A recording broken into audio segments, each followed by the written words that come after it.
Hola a todos, mi nombre es Luis Acosta y hoy me va a tocar exponer sobre el parto prematuro. Como podrán ver aquí al lado, estaré usando unas pequeñas diapositivas para ilustrar mejor mi exposición. Dicho esto, todo esto, comenzamos. Entonces, tenemos el parto prematuro. El parto prematuro, según la OMS, es un parto aquel que ocurre antes de la semana 37 del embarazo, o en la semana 37 o antes, ¿vale? Como podemos ver aquí, una mujer embarazada, una graciosa imagen. Su epidemiología. El parto prematuro afecta aproximadamente entre el 10 al 15% de la población de las embarazadas. Y no solo esto, sino que también tiene una alta tasa de mortalidad. Es decir, que los chicos, niños que nacen de prematuros, tienen una alta probabilidad de fallecer por las mismas causas de que no está su cuerpo perfectamente adaptado para el medio externo. No solo tenemos eso, sino que es responsable del 70% de las muertes neonatales el parto prematuro y 50% de las probabilidades de que existan secuelas neurológicas. Aparte de las secuelas neurológicas, también existe probabilidad de que existan complicaciones, al menos en las primeras a 24 a 72 horas del parto, como puede ser restricción o dificultad para la respiración debido a la poca maduración de los alveolos o poca maduración pulmonar por parte del feto, del neonato. Luego tenemos que el parto prematuro espontáneo y la ruptura prematura de membranas representan aproximadamente el 80% de los partos prematuros, una cifra bastante alta. Y el 20% puede ser probable por cosas como enfermedades y manifestaciones cervicales de la mujer. Tenemos una clasificación de la OMS que me gustó mucho, que nos explica bastante bien el prematuro, que puede ser general, que es a partir de las 37 semanas, un poquito menos, casi las 37 semanas también.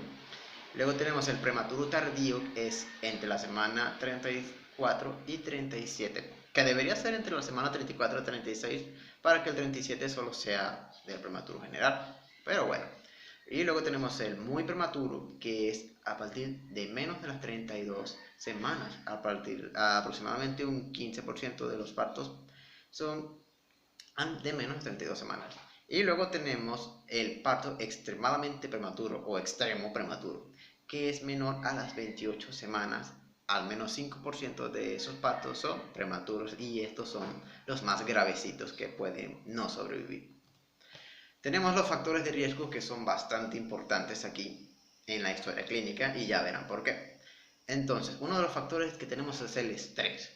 Voy a señalar esto aquí primero. Y tenemos condiciones como soltera, bajo nivel socioeconómico y educacional. Esto es importante, ya verán por qué. Ansiedad o depresión, eventos estresantes y cirugía abdominal durante el embarazo. Una cirugía. Soltera. ¿Por qué digo soltera? Soltera porque esa mujer embarazada puede que trabaje. ¿Y de qué sabe uno de qué trabaja? Puede ser que trabaja de limpieza o trabajo que requieran fuerza física. Tienen que preguntarle a la mujer de qué trabaja, cómo se transporta, porque puede ser que ese individuo se transporte en autobús, por ejemplo, una hora hacia su trabajo, que tiene que caminar una hora en un cerro o algo así, de que se tiene que transportar en moto, es decir, no es lo mismo transportarse en un vehículo propio que en un vehículo como los que acabo de mencionar, en donde existe al menos esfuerzo físico, que se tiene que subir muchas escaleras, ese tipo de detallitos que son bastante interesantes e importantes. Nivel socioeconómico. Con socioeconómico tenemos que estas personas pueden no estar en control prenatal, en el adecuado control prenatal. Y esto es algo que nos dificulta bastante saber cómo realmente está controlado su embarazo. Y educacional tenemos una interesante faceta que hay una estadística que dice que las mujeres con menos educación son más propensas a tener más hijos o a salir embarazadas más veces. Esto se contrarresta o se relaciona con el embarazo múltiple por la misma razón.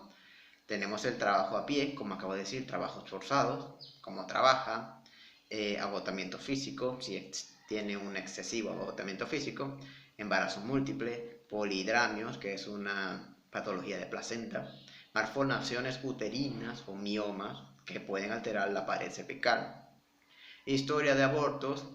La historia de aborto es bastante importante porque al haber un aborto aumenta la probabilidad de que el feto o el bebé que tenga actualmente también pueda ser abortado. Si hizo con los demás, ¿por qué no puede abortar con este? Existe una altísima probabilidad y hay que preguntar eso.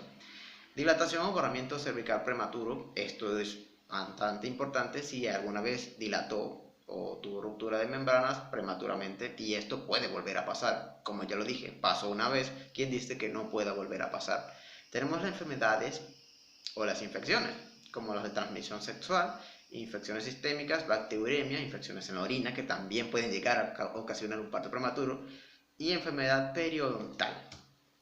Luego tenemos otras enfermedades como son la placenta previa y el sangrado vaginal, que pueden alterar la permeabilidad o la dureza de la membrana cervical.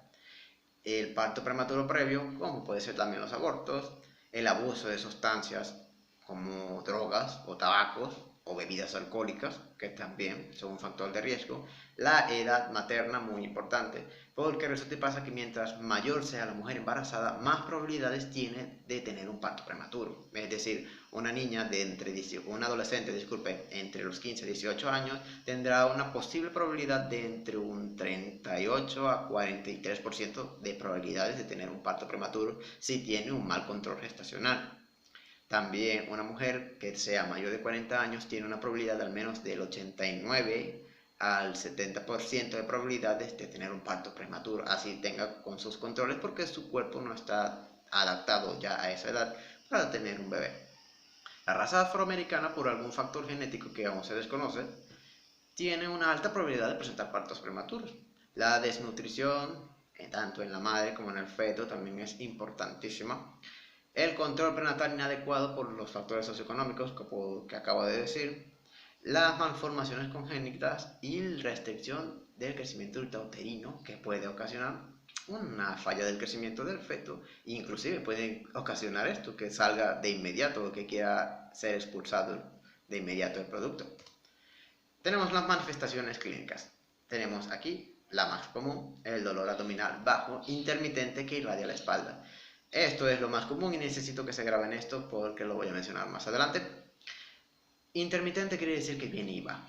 E irradiado la espalda es un factor, una característica de este tipo de dolor. Una percepción subjetiva de contracciones uterinas que va aumentando, es decir, la mujer siente que esas contracciones van cada vez aumentando de intensidad y de veces, de frecuencia.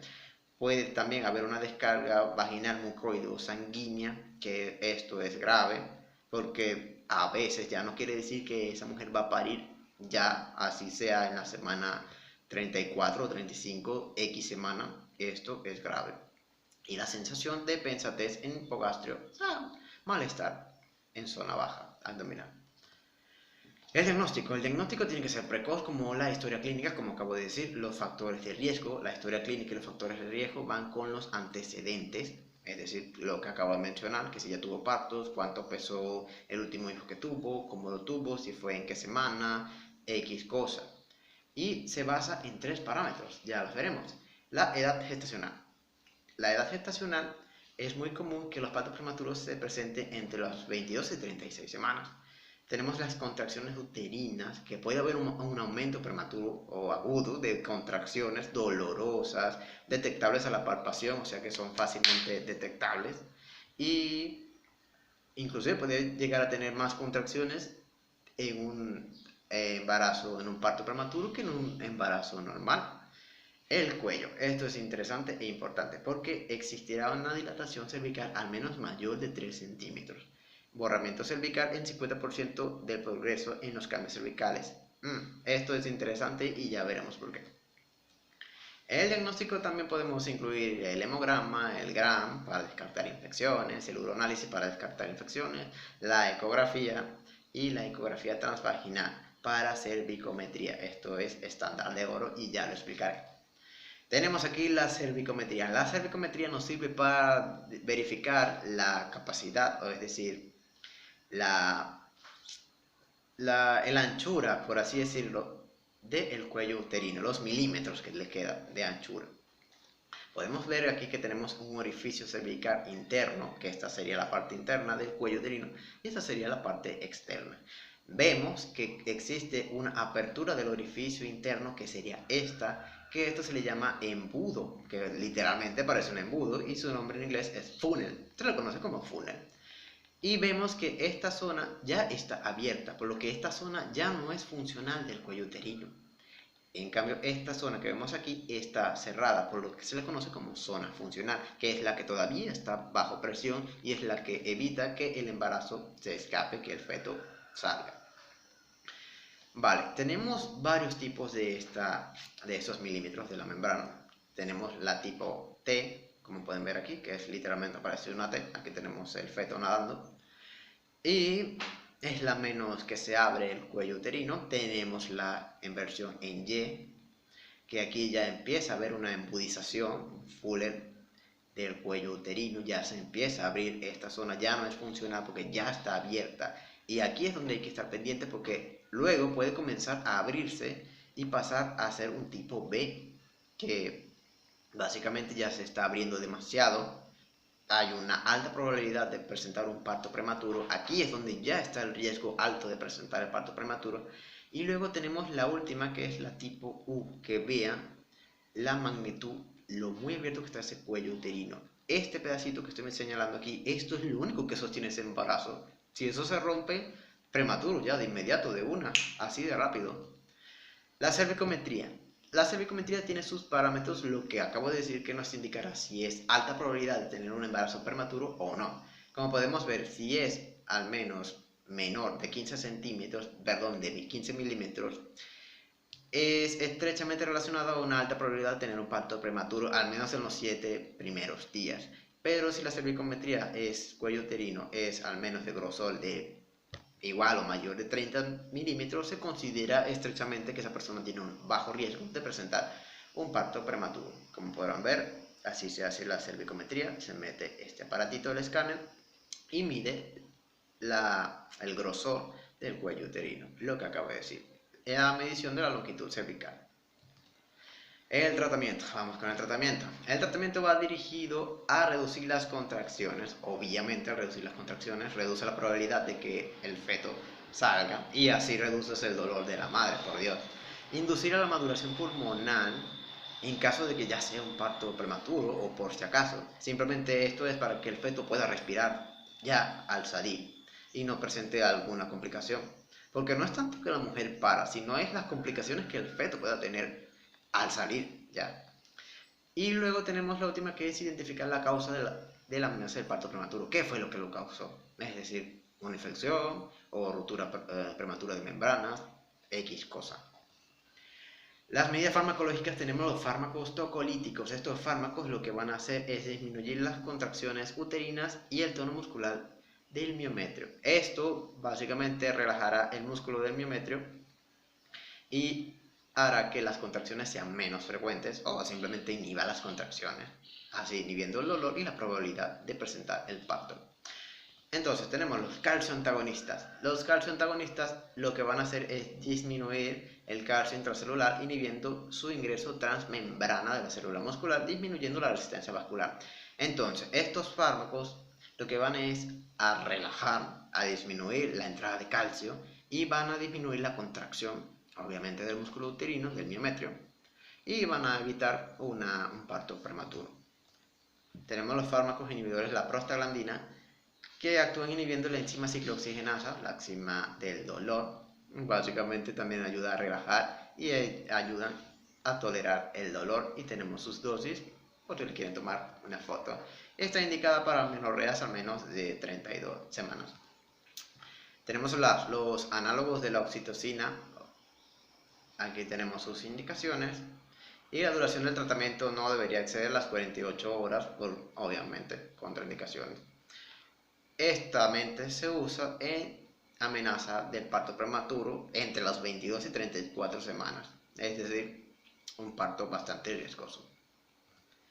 Tenemos los beta-adrenérgicos, que se administran por goteo endovenoso, y básicamente estos también harán lo que acabo de mencionar de los otros fármacos, inducir un poco a relajar el miometrio y evitando las contracciones. Tenemos un manejo general. El manejo general, hospitalizar, obvio, hospitalizar, porque no podemos, al ver una amenaza de parto prematuro, no lo podemos mandar por la casa y hay que hospitalizarlo. Hidratación y líquidos de mantenimiento, obviamente, para mantener el equilibrio homeostático, tanto maternal como fetal. Reposo en decúbito lateral izquierdo. ¿Por qué izquierdo? Porque normalmente si la embarazada está acostada del lado derecho, es probable que la arteria, perdón, que la vena cava superior e inferior sea obstruida, disminuyendo el riego sanguíneo a todo el cuerpo. Entonces se prefiere acostar del lado derecho. Tenemos el monitoreo fetal, ya saben, el monitoreo de la frecuencia cardíaca fetal y eso, la maduración pulmonar fetal en dado caso de que tenga una alta probabilidad de esa mujer parir en ese momento, ya indicarle, detectar la causa y por último, manejar el bienestar fetal, que esto es eso, monitoreo fetal. Tenemos un esquema de maduración pulmonar bastante interesante con su vía de administración y sus dosis por si les quieren tomar una foto. Estos son básicamente indicados en amenaza de parto prematuro, hemorragia ante el parto como podemos ver aquí, la rotura prematura de membranas, que esto ya va a parir, cualquier condición que requiera un parto pretérmico y uso entre las 24 y 34 semanas, porque como dije, la probabilidad de tener un parto prematuro es alta entre la semana 22 y la 36. Y la prevención tenemos la progesterona, que se asocia a una disminución del riesgo de parto, por alguna razón. Se ha estudiado esto, y la dosis recomendada es al menos de 200 miligramos intramuscular de progesterona, solamente comenzando entre la semana 16 y 20, continuando hasta la semana 36 del parto. Mientras más progesterona tenga, pues la progesterona inhibirá la probabilidad de tener un parto prematuro. Atención en el parto, tenemos en caso de la falla, procederá a la atención de parto pretérmino y pues eso, simplemente estar pendiente al parto. Eso ha sido todo, espero que les haya gustado el video, un video un poquito resumido y bueno, a estudiar se ha dicho. Bye bye, chaito.